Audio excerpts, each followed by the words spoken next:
ವೀಕ್ಷಕರೇ ನಮಸ್ಕಾರ. ನಾನು ನಿಮ್ಮ ನಾಗರಾಜ್ ಚೋಳೂರ್, ಪ್ರಖ್ಯಾತ ಜ್ಯೋತಿಷಿ, ವಾಸ್ತು ಹಾಗೂ ಸಂಖ್ಯಾಶಾಸ್ತ್ರಜ್ಞರು ಮಾತನಾಡ್ತಾ ಇರ್ತಕ್ಕಂಥದ್ದು. ವೀಕ್ಷಕರೇ, ಮೊನ್ನೆ ನೆಲಮಂಗಲ ಹತ್ತಿರ ಇರ್ತಕ್ಕಂಥ ಅರಿಶಿನ ಕುಂಟೆ ಹತ್ರ ಒಬ್ಬರು ಕಸ್ಟಮರು ಫೇಸ್ಬುಕ್ನಲ್ಲಿ ನನ್ನ ವಾಸ್ತು ಆರ್ಟಿಕಲನ್ನು ನೋಡಿ ಫೋನ್ ಮಾಡಿದರು. ನಮ್ಮದು 30-40 ಸೈಟ್ ಇದೆ, ಪಶ್ಚಿಮಕ್ಕೆ ರಸ್ತೆ ಇದೆ. ಅದಕ್ಕೆ ಸಂಬಂಧಿಸಿದ ಆಫೀಸು ಮತ್ತು ಗೋಡನಿಗೆ ಸಂಬಂಧಪಟ್ಟ ಹಾಗೆ ಪ್ಲ್ಯಾನ್ ಮಾಡಿಕೊಡ್ಲಿಕ್ಕಾಗುತ್ತಾ, ಬಂದು ನೋಡ್ತೀರಾ ಅಂಥೇಳಿ ಸಲಹೆಯನ್ನು ಕೇಳಿದರು. ಮೊದಲಿಗೆ ಅವರು ಹಾಗೆ ಪ್ಲ್ಯಾನ್ ಕೊಡಲಿಕ್ಕೆ ಸಾಧ್ಯ ಇದೆಯಾ ಅಂತ ಕೇಳಿದರು. ನಾನು ಸ್ಥಳ ಪರಿಶೀಲನೆ ಮಾಡಬೇಕಾಗುತ್ತೆ ಅಂತೇಳಿ ಹೇಳಿದಾಗ ಅವರು ಫೋನ್ ಮಾಡಿ ಕರೆಸ್ಕೊಂಡಿದ್ರು. ಅರಿಶಿನ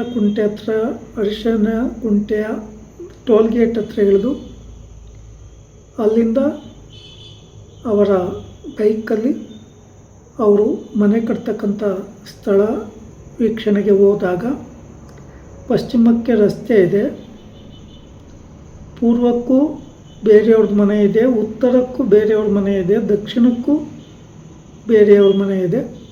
ಸುತ್ತಮುತ್ತ ಮನೆಗಳು ಆ ಸ್ಥಳದಲ್ಲಿ ಇದ್ದವು.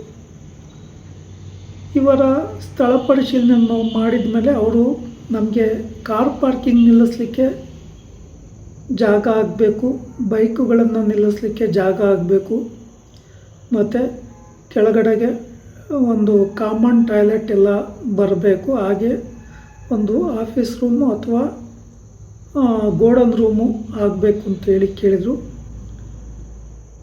2 ಗೋಡನ್ ರೂಮ್ಗಳು ಮಿಡ್ಲಲ್ಲಿ ಮೆಟ್ಟಿಲನ್ನು ಕೊಟ್ಟು ಪೂರ್ವ, ಈಶಾನ್ಯ, ಉತ್ತರ, ವಾಯುವ್ಯದ ಭಾಗದಲ್ಲಿ ಪಶ್ಚಿಮಕ್ಕೆ ಸಂಬಂಧಪಟ್ಟ ಹಾಗೆ ಪಾರ್ಕಿಂಗಿಗೆ ಸ್ಥಳವನ್ನು ಬಿಟ್ಟು ಕೆಳಗಡೆಯ ಪ್ಲ್ಯಾನನ್ನೆಲ್ಲ ಅವರಿಗೆ ಡಿಸ್ಕಷನ್ ಮಾಡಿ ತಿಳಿಸಲಾಯಿತು.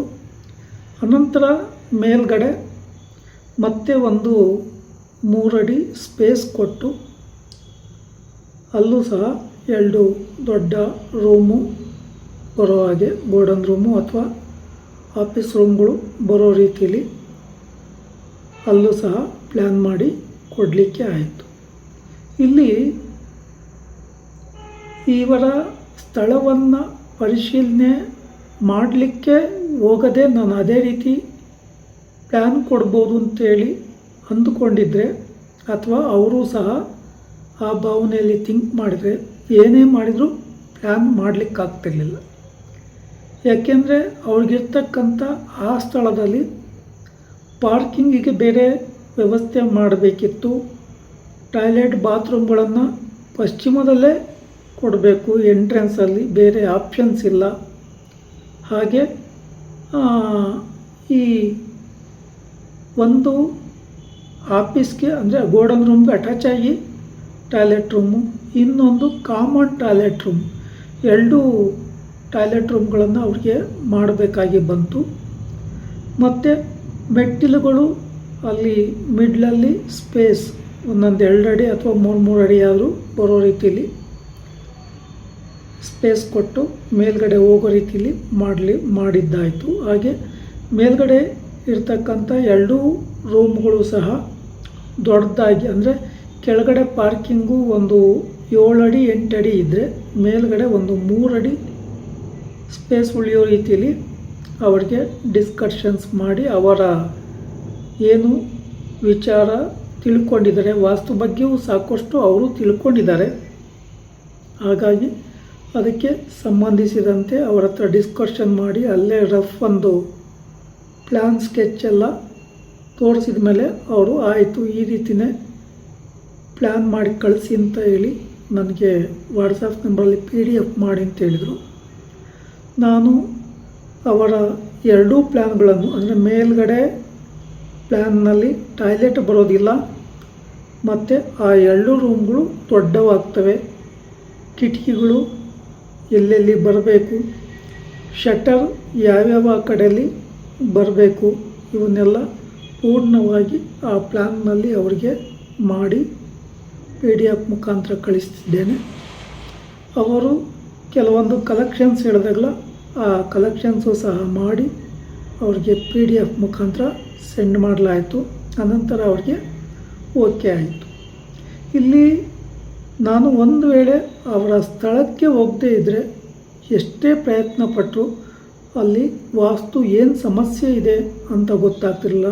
ಯಾಕೆಂದರೆ ಪೂರ್ವ ಈಶಾನ್ಯ ಆಗ್ನೇಯದಲ್ಲಿ ಬೇರೆಯವ್ರದ್ದು ಬಿಲ್ಡಿಂಗ್ ಕಟ್ಟಿದ್ದಾರೆ, ಆಗ್ನೇಯ ದಕ್ಷಿಣ ನೈಋತ್ಯದಲ್ಲೂ ಬೇರೆಯವ್ರದ್ದಿದೆ, ಈ ಕಡೆ ಪೂರ್ವ ಉತ್ತರ ವಾಯುವ್ಯದಲ್ಲಿ ಬೇರೆಯವ್ರದ್ದು ಬಿಲ್ಡಿಂಗ್ ಇದೆ.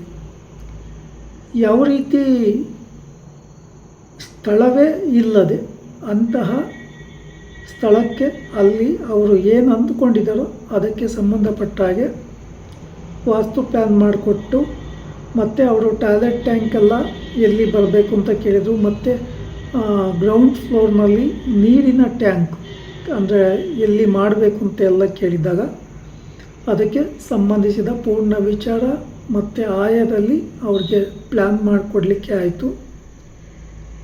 ಅನಂತರ ಅವ್ರಿಗೆ ಅದು ಖುಷಿ ಆಯಿತು. ವೀಕ್ಷಕರೇ, ಈ ವಿಡಿಯೋ ಇಷ್ಟ ಆಯಿತು ಅಂದರೆ ಲೈಕ್ ಮಾಡಿ, ಶೇರ್ ಮಾಡಿ, ಫಾಲೋ ಮಾಡಿ, ಆ ಲೈಕನ್ನು ಒತ್ತಿ, ಬೆಲ್ ಐಕನ್ ಒತ್ತಿ. ನಮಸ್ಕಾರ.